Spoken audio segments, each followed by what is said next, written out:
আসসালামু আলাইকুম প্রিয় দর্শক, welcome back to my channel Fatema Akter and family vlogs. আশা করছি আপনারা সকলে ভালো আছেন, আমি আল্লাহর রহমতে ভালো আছি। প্রিয় দর্শক, দেখুন আমি একটা সেমাই রেসিপি করতেছি। রেসিপিটা খুবই ইজিভাবে করব এবং এটা খেতে খুবই সুস্বাদু হয়। দেখুন, আমরা তো অনেকে অনেক রকম করে সেমাই রান্না করি। আমি আজকে দেখুন সেমাইটা তৈরি করছি। আজকে ঈদ উল ফিতরের রাত। আমি এক এক সময় এক এক রকম করে সেমাই করি। আজকে দেখুন আমার সেমাই রেসিপিটা কিভাবে তৈরি করছি। দেখুন দর্শক, এখানে হাঁড়ি দিয়েছি, আমি দুধ কেটে রেখেছি, দুধটা দিয়ে দিচ্ছি।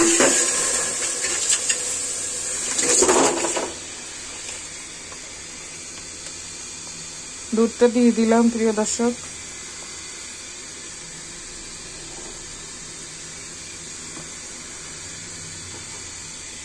এখন আমি আমার চুলাটা একটু বাড়িয়ে দিব, যেহেতু আমার দুধটা আইস অবস্থায় আছে। চুলাটা বাড়িয়ে দিলে তখন তাড়াতাড়ি গরম হয়ে যাবে।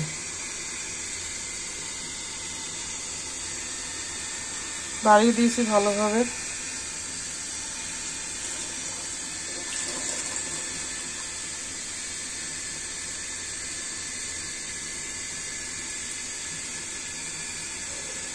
এখন দেখুন আমি এতে সেমাইটা সুস্বাদু হওয়ার জন্য আমি এতে কি কি উপকরণ দিচ্ছি। দেখুন, দারচিনি দিচ্ছি,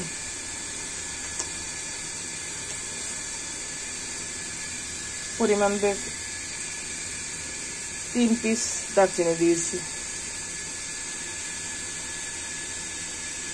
ধুয়ে নিয়েছি আমি দারচিনিতে। এলাচ দিচ্ছি, ধুয়ে নিয়েছি।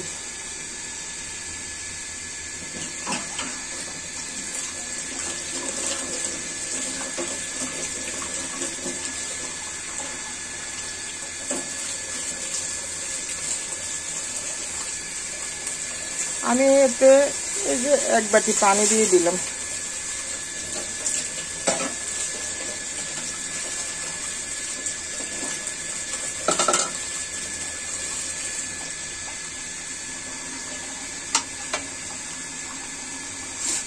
এটা এখন নেড়ে দিব।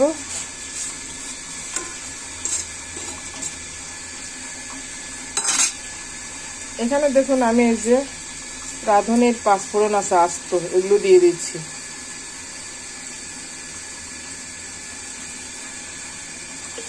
এভাবে আমি আগের সময় রান্না করেছি, এটা খেতে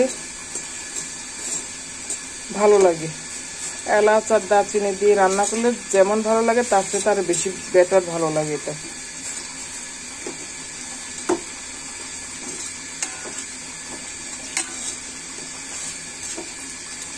দুধটা নেড়ে দিচ্ছি, একটু নেড়ে দিলে এটা তাড়াতাড়ি আমার দুধটা গরম হয়ে যাবে।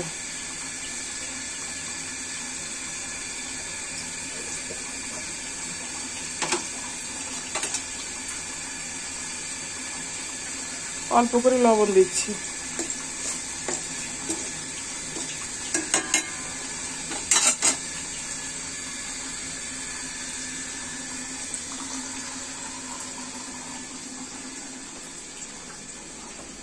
চিনিটা দূরে, তো চিনিটা নিয়ে যাচ্ছি একটু।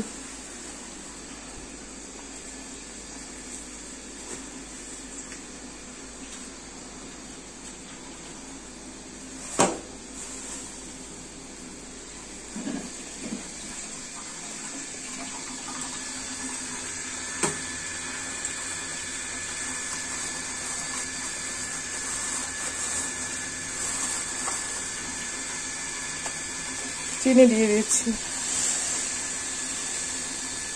এটা আমি আমার পরিমাণ অনুযায়ী দিচ্ছি যে আমি কতটুকু মিষ্টি করব। এখন অনেকে মিষ্টি গাঢ় খায়, আবার অনেকে হালকা খায়, অনেকে আবার যাদের অসুখ বিসুখ হয়তো বা মিষ্টি ছাড়াও খায়। এখন যে যেভাবে তৈরি করে সেই পরিমাণ অনুযায়ী আপনি চিনিটা ব্যবহার করবেন। চিনিটা দিয়ে দিলাম, চিনিটা আমার গলে যাবে দুধটা গরম হতে হতে।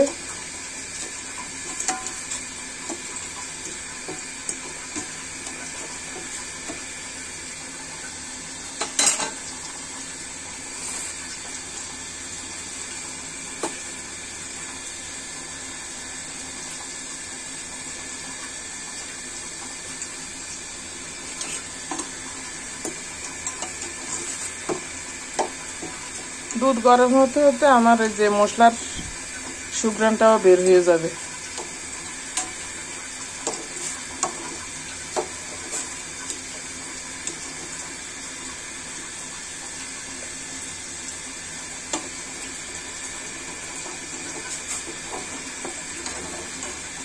এখানে আপনার ইচ্ছে হলে কাঠবাদাম দেওয়া যায়, কাজু বাদাম দেওয়া যায়। আমার বাচ্চারা আবার শক্ত জিনিস পছন্দ করে না, আমি এইভাবে নর্মালি রান্না করি। নর্মাল বাদাম দেওয়া যায়, ওরা নর্মালটাই খায় তো। আমি আর বাদাম টাদাম আগে ব্যবহার করতাম, এখন আর দিই না। এভাবে সেমাইটা খেতে আলাদা ভালো লাগে, সফট থাকে।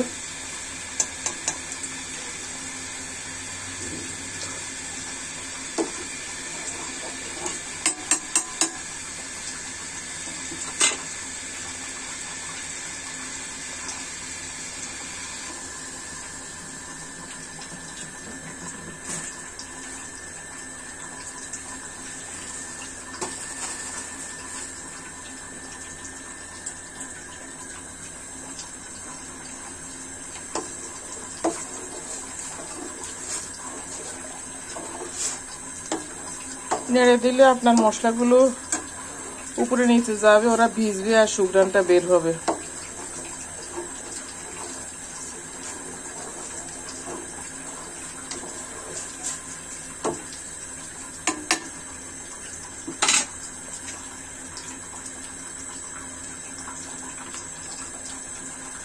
প্রিয় দর্শক, ঈদুল ফিতরের ঈদের আনন্দটা হলো তাদের জন্য সার্থক হবে যাদের আল্লাহ পাক যাদের রোজাগুলো কবুল করেছেন। প্রিয় দর্শক, আমরা ঈদের দিনে নিজেকে গড্ডালিকা প্রবাহে না ভাসিয়ে দিয়ে উশৃঙ্খলভাবে বাইরে ঘোরাফেরা এগুলো না করে যেন আমরা পর্দা পুশিদের মতো ঘরে চলি, সমাজে অশৃঙ্খলতা না করি, যেগুলো আল্লাহ লাইক করে না ওগুলো যেন আমরা না করি, এবং আল্লাহর কাছে আমরা আরাধনা করি যেন আমাদের রোজাগুলো আল্লাহ কবুল করে থাকেন। আবার আল্লাহ যেন আমাদের হায়াতটা বৃদ্ধি করে দেন, পরবর্তী রমজানটা যেন আমরা পাই, রোজাগুলো আবার রাখতে পারি, আমাদের আমলের পরিমাণ যেন বৃদ্ধি হয়।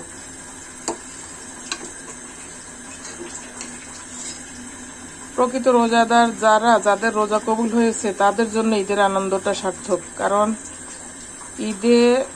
ঈদের দিনে আল্লাহ পাক যারা জান্নাতি হবে, যাদের রোজা কবুল হয়েছে, রোজার বিনিময়ে আল্লাহ পাক কিন্তু উত্তম বেহেশত দান করবে। আপনার রোজা কবুল হওয়ার অনেকগুলো শর্ত আছে। আপনি মিথ্যা কথা বলতে পারবেন না, আপনি গুনাহ করতে পারবেন না, গুনাহ থেকে দূরে থাকতে হবে আপনাকে। অসৎ কোনো কাজ করতে পারবেন না, চুরি ডাকাতি খুন খারাপি মানে মন্দ কোনো কাজ করলে কিন্তু আপনার রোজাগুলো কবুল হবে না। প্রিয় দর্শক, তাই আসুন আমরা আবার মুখকে অশ্লীল করতে পারবেন না। মুখ থেকে যদি আপনার মন্দ বাক্য আসে, মনে করবেন যে আপনার জবানটা কিন্তু আল্লাহ ভালোবাসতেছে না। আর আমার আব্বা প্রায় বলতো, মুখের থেকে কখনো গালি দিবা না, গালি দিলে আল্লাহ দোয়া কবুল করে না। মুখ নাপাক থাকে, দোয়াটা কবুল হয় না। তাই আসুন আমরা এই রমজান তো চলে গেল, আগামী রমজান যেন আমরা এই জিনিসগুলো মেনে চলে অপবিত্র মুখ না করি, গুনাহ না করি, মিথ্যা না বলি, চুরি না করি, খুন খারাপি না করি, সমাজে অশান্তি না করি, ওইভাবে চলি যেন আল্লাহ পরবর্তী রমজানে আমাদেরকে হায়াত দেয়। দেখুন আমার দুধটা হয়ে এসেছে, আমি চুলাটা বন্ধ করে দিচ্ছি। প্রিয় দর্শক, তবেই আমাদের রোজা রাখাটা সার্থকতা হবে, তবেই আপনি আল্লাহর নৈকট্য পাবেন এবং রোজাগুলো কবুল হলে আপনি বেহেশত লাভ করতে পারবেন। দেখুন এইভাবে দুধ গরম করে অনেকে কিন্তু আবার দুধ পাউডার দিয়ে দেয়। আমি মনে করি অত আরো দুধ পাউডার দেওয়ার দরকার মনে করি না। এটা নর্মাল লিকুইড দুধে সেমাইটাকে স্বাদ করে ফেলে। এই যে আমি পাঁচফোড়ন দিয়েছি, এরকম পাঁচফোড়ন দিয়ে দিবেন সাথে, এটাতে এলাচ আর দারচিনি দিয়ে করলে যে স্বাদ হয় তার থেকে আরো অনেক ভালো লাগে এই সেমাইটা। নাড়াচাড়া করবেন, তখন দুধটা একটু নরমাল ঠান্ডা হয়ে আসবে।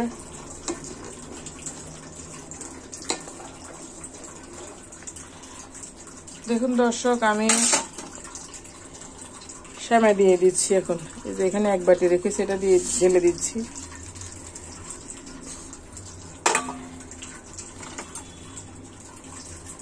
আমি আরো সেমাই ব্যবহার করবো এটাতে, মানে আস্তে আস্তে দিব, একবারে দিয়ে দিব না।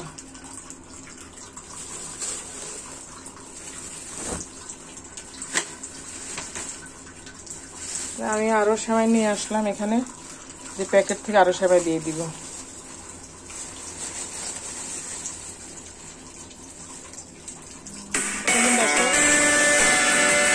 এটা ভাঙলাম না।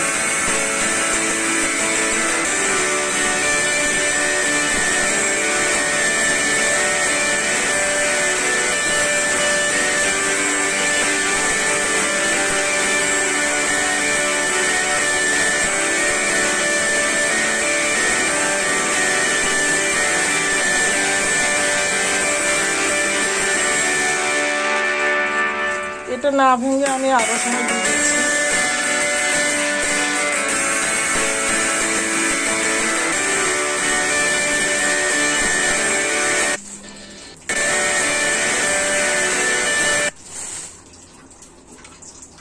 দেখুন দর্শক, আমার সেমাই দেওয়া শেষ এ পর্যায়ে।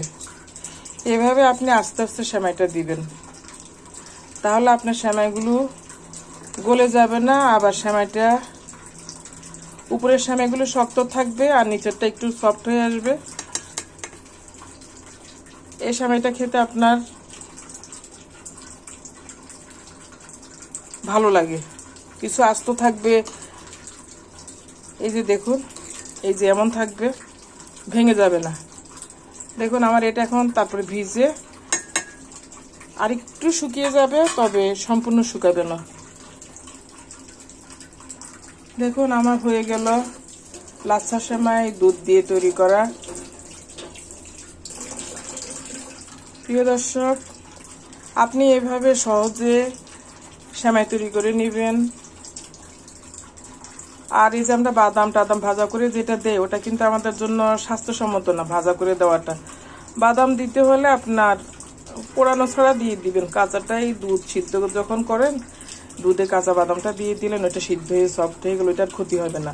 কিন্তু ভাজি করলে ওইটা স্বাস্থ্যকর না, আমি মনে করি। ভাজা যে কোনো জিনিসই ভালো না কারো জন্যই, পুড়িয়ে ভাজাটা। প্রিয় দর্শক দেখুন, এভাবে যদি আপনার ভালো লেগে থাকে আমার রান্নাটা, আপনিও এভাবে কখনো ইচ্ছে হলে সেমাইটা করে নেবেন। আমার রেসিপিটি ভালো লেগে থাকলে চ্যানেলটি সাবস্ক্রাইব করুন, লাইক করুন।